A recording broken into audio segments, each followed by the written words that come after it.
Мен Серікбай Ақмашан, 4 сынып оқушысымын. Мен сіздерге қазір Мұқағали Мақатаев атамыздың Ажалға сынды өлеңін оқып беретін боламын.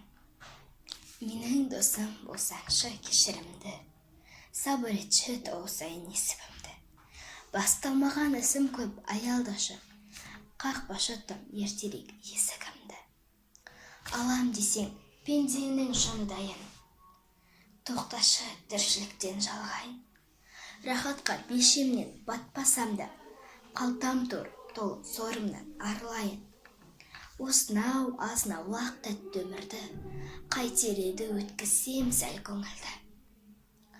Тоқташы бой жазып бір түзейін, өкінішпен сатқан күндерімді.